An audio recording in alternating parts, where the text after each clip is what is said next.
Hello students, आपका स्वागत है आदित्य एजुकेशन टारगेट चैनल पर। चलिए स्टार्ट करते हैं फिजिक्स का चैप्टर 1 विद्युत आवेश तथा क्षेत्र।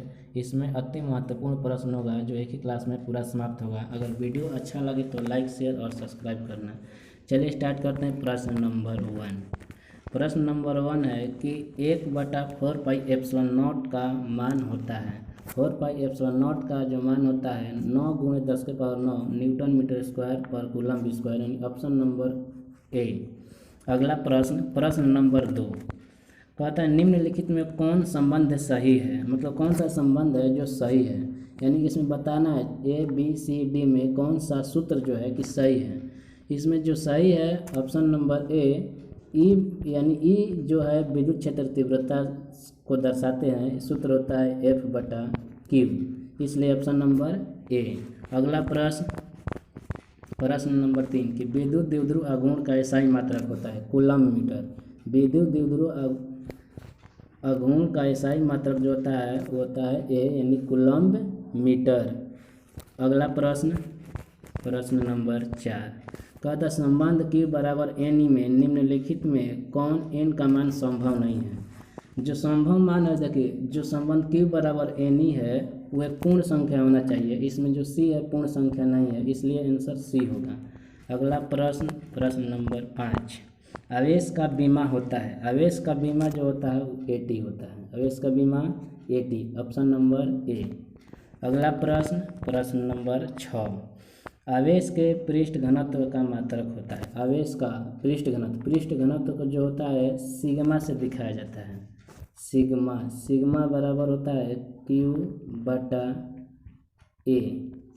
यानी कि Q/A जो होता है Q यानी कि कूलम्ब, A होता है जो क्षेत्रफल होता है, यानी ऑप्शन नंबर ए सही होगा, कूलम्ब पर मीटर स्क्वायर। अगला प्रश्न नंबर 7 कहता जब किसी वस्तु को आवेशित किया जाता है तो उसका द्रव्यमान क्या है। जब कोई भी वस्तु अगर आवेशित किया जाएगा, अगर ऋण आवेशित किया जाएगा मतलब माइनस चार्ज दिया जाएगा तो बढ़ता है, या अगर प्लस चार्ज दिया जाएगा तो घटता है, यानी ऑप्शन नंबर डी, घटता भी है और बढ़ता भी है। क्वेश्चन नंबर 8 एक विद्युत द्विध्रुव को दो विपरीत आवेश से बना है जिसका परिणाम +3.2 × 10⁻⁻19 कूलम एवं -3.2 × 10⁻⁻19 कूलम है और उसके बीच की दूरी 2.4 × 10⁻⁻10 मीटर है। तो विद्युत द्विध्रुव आघूर्ण बताइए। विद्युत द्विध्रुव आघूर्ण जो होता है सूत्र उसका होता है Q × 2L, Q × 2L। Q यानी कि आवेश, 2L मतलब दूरी।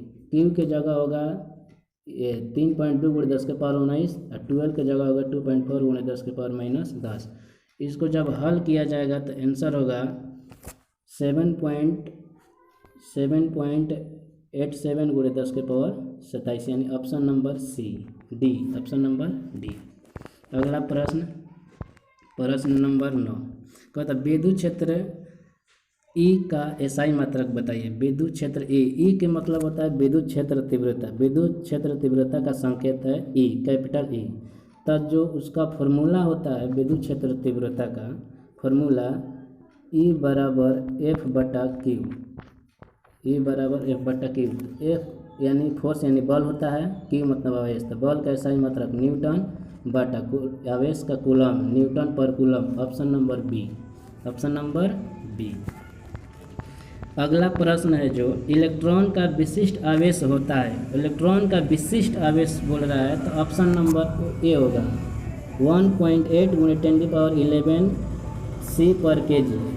अगला प्रश्न नंबर 11 आवेश का पृष्ठ घनत्व होता है। आवेश का पृष्ठ घनत्व होता है, यानी कि सूत्र होता है आवेश का पृष्ठ घनत्व जो होता है उसका सिंबल होता है सिग्मा, जो इस तरह से सिंबल दिखाया जाता है। सूत्र होता है Q/A, यानी कि ऑप्शन नंबर ए। प्रश्न नंबर 12 निम्नलिखित में कौन इलेक्ट्रॉन पर आवेश के लिए सही है। आवेश के लिए सही इलेक्ट्रॉन पर जो मान होता है 1.602 × 10⁻⁻19 इलेक्ट्रॉन पर इतना मान होता है।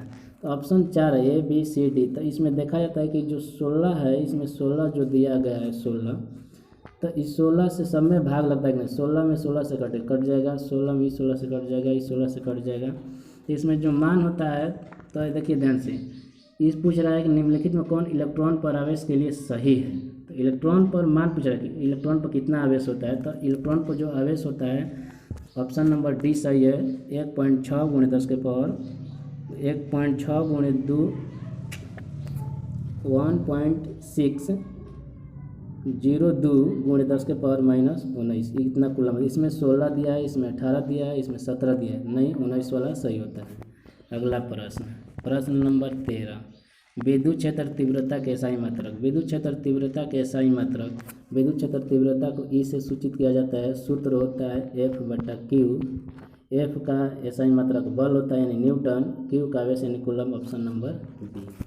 अगला प्रश्न नंबर 14, निम्नलिखित में किसका अस्तित्व संभव है।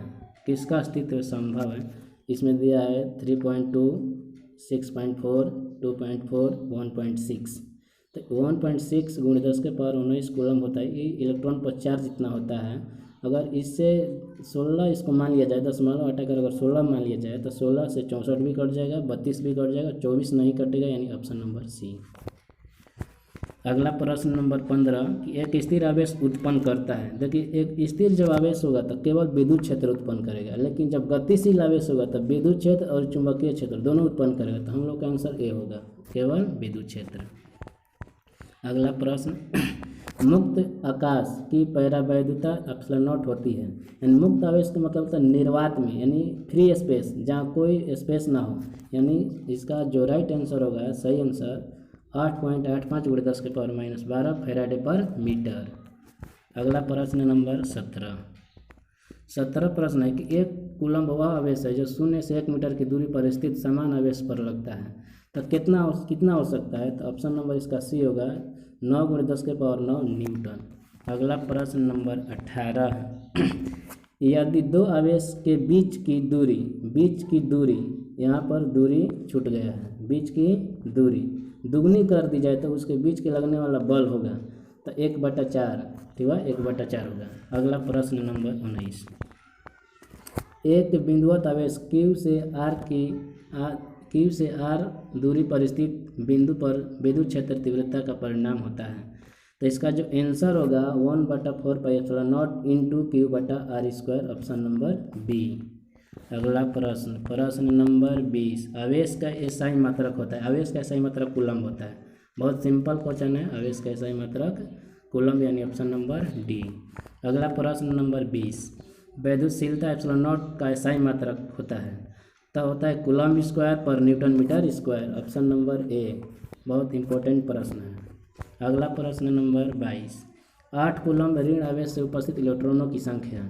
इसमें कह रहा है कि इलेक्ट्रॉनों की संख्या, यानी कि जो सूत्र होता है Q = Ne, इसमें से n निकालने का बोल रहा है, यानी n = Q/E।